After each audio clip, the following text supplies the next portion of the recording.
যে আমি আর একটা রেসিপি নিয়ে চলে এসেছি। এখন তো শীতকাল, জানো সকলে ফুলকপি বাঁধাকপি সব খেতে খুব ভালোবাসে, তাই আমি ফুলকপির পকোড়া বানাবো আজকে। যে ফুলকপি প্রথমে আমি ভাপিয়ে নিয়েছি ফুলকপিটাকে একটু, তারপরে বেসনটার মধ্যে আমি দিয়েছি কালো জিরে, তারপরে জিরে গুঁড়ো, ধনে গুঁড়ো, লঙ্কা, হলুদ আর একটু কাঁচা লঙ্কা কুচিয়ে দিয়েছি।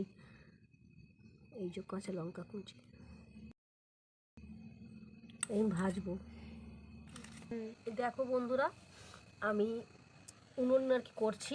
আমি তো সবসময় গ্যাসেই রান্না করি, এটা আর কি নতুন উনুন বানিয়েছি। এই যে উনুনে রান্না করছি, একটু আর কি পকোড়া যেটা বানাবো উনুনের মধ্যে বানাবো। একটু আর কি অসুবিধা হচ্ছে, কারণ উনুনে তো রান্না করি না, একটু অসুবিধা হচ্ছে। দেখি করতে পারি কি না। বেসনের মধ্যে মাখিয়ে রেখেছিলাম এই যে ফুলকপি,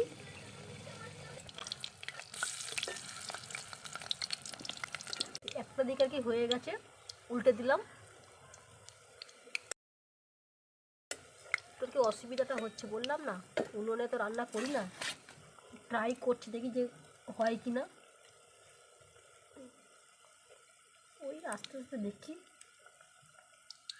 সময় হয়তো লাগবে, কিন্তু উনুনে আমি ঠিক রান্নাটা করবই।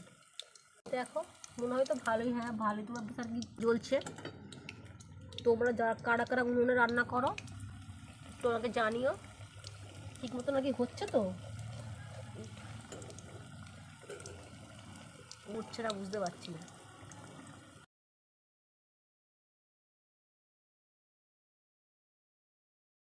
জালটা কি বেশি দেওয়া হয়ে যাচ্ছে নাকি? যাই হোক, করেই দেখাতে হচ্ছে।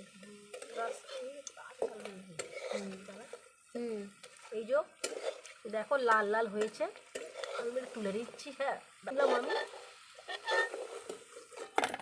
তুললাম, পিস করেছি, দেখি কতটা করতে পারি। না হলে তখন আর কি চলে যাবো আবার, নাহলে গ্যাসেতে। দেখছি কতটা পারি রান্না করতে। এই যে আবার ছাড়ছি, এই যে দুটো আবার দিলাম, এক ফুট করে হয়ে গেছে। এই যে উল্টে উল্টে দিলাম, উনুনটা আবার নিভে যাচ্ছে, জ্বালাতে হবে আমাকে।